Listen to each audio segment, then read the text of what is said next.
I'm Phaedra, and today we're going to do something very exciting. We will make the old-fashioned gingerbread cookies. And to start off with, I have everything pre-measured for it to be quick. We have our 5½ cups of flour here in this bowl. And then right here I have all of the spices, so I'll go over those with you. We've got a teaspoon of baking soda right here, 3/4 teaspoon salt, 2 tablespoons of the ground ginger. We have a tablespoon of ground cinnamon and a 1/2 teaspoon of ground nutmeg and ground cloves. So we will go ahead and take that pretty little concoction and dump that in. And you want to just stir it just a little bit to mix the spices into the flour. You want a good even distribution there.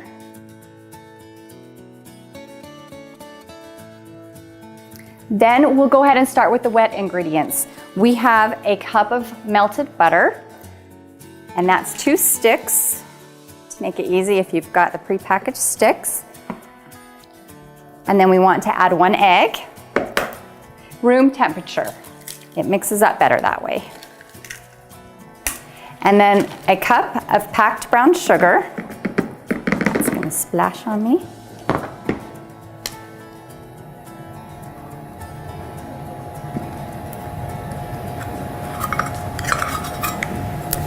Let me grab 1 more cup because we've got our molasses in our other cup.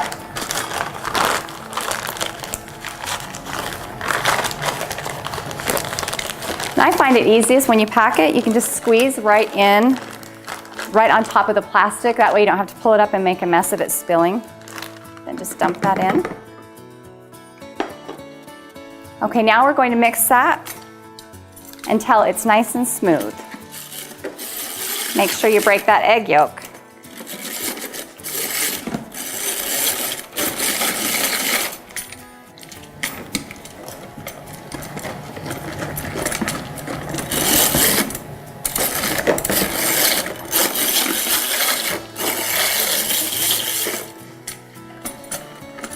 All right, once we get that nice and smooth like that, we want to go ahead and add the molasses, a full cup of molasses.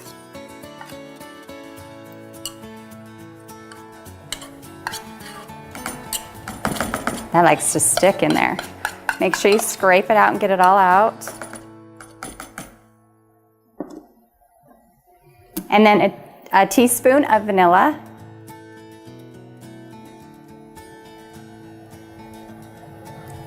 There we go. A little extra in there for yummy taste.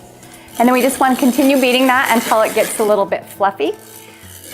You can use an electric mixer. We chose to go ahead and do the hand mixer so that I didn't have to try and talk over all that noise.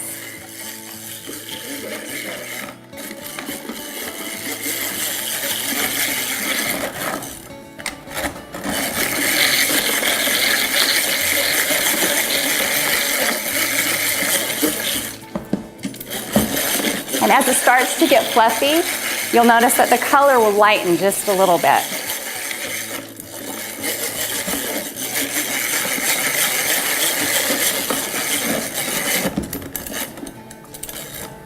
Okay, we are about there.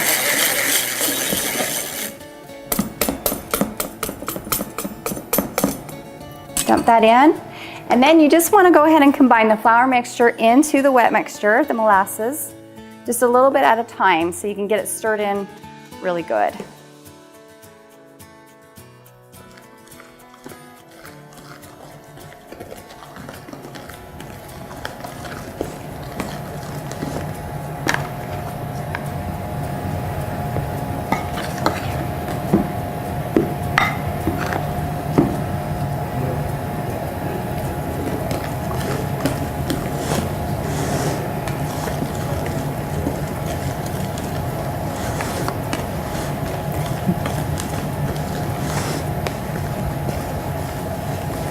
Smells really good. Okay, we'll add some more. Probably dump the rest now.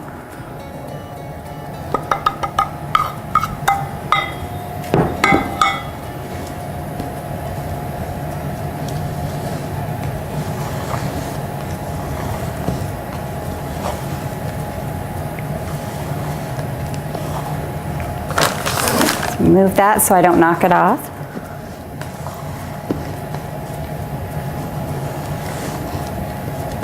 You can see that it's starting to, you're seeing the color, the brownness through the flour. And so we're getting close to getting it all mixed in.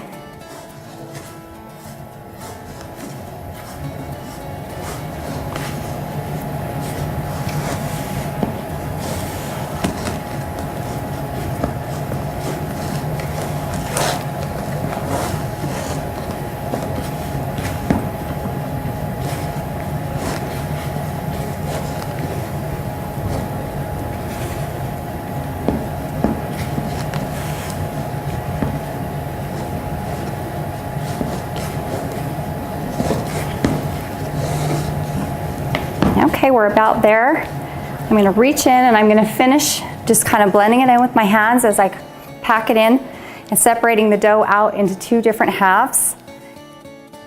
Before I do that though, I'm going to get the first thing of saran wrap out. We're going to divide it into the two different halves and wrap it up in the plastic so that we can refrigerate it and get it chilled without drying the dough out. So just reach in there, kind of push it together, separating it out.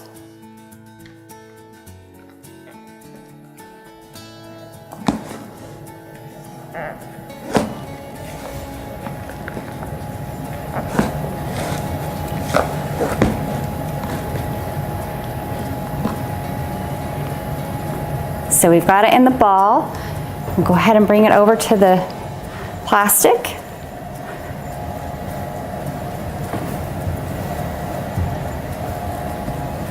And then we'll wrap that up. And you want to wrap it up good. We're going to do another layer and go back over the opposite way with it to just make sure we've got it sealed up. No one wants dry cookie dough.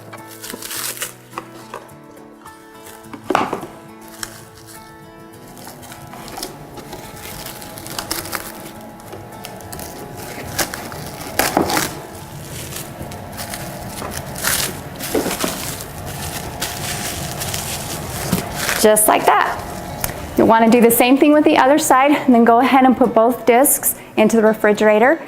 You need to do it chill it for at least 2 hours, but you can leave it in the refrigerator for up to a full week.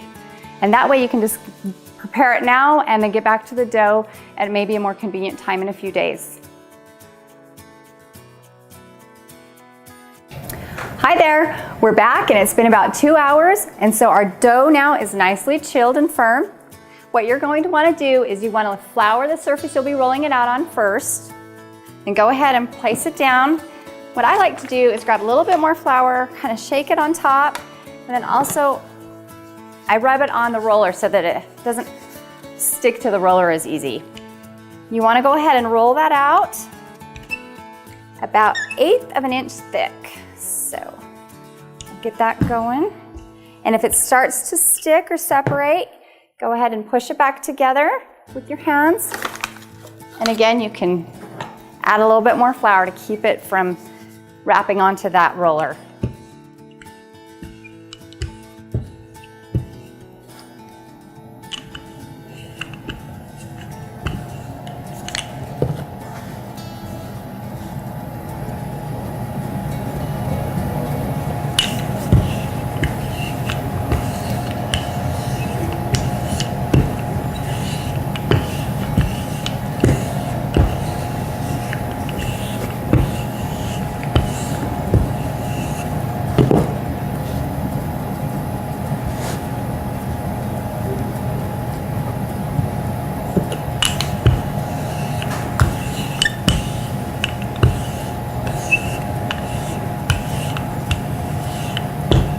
We're getting close.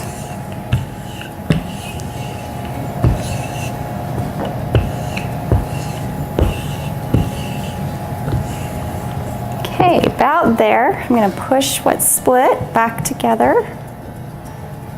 The nice thing about gingerbread is you can decorate and hide any flaws.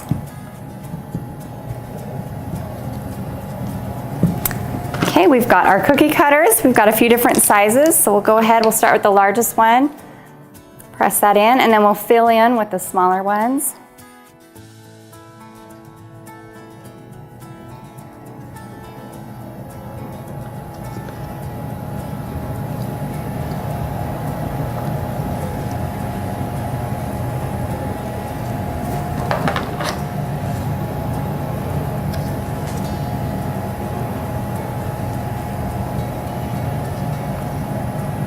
Get those pressed all the way through so that it makes a good even cut.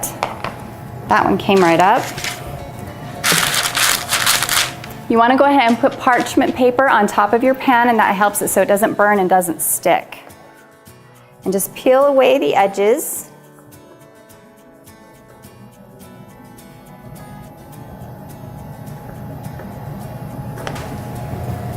And then just scoop them up with a spatula and place them on the pan.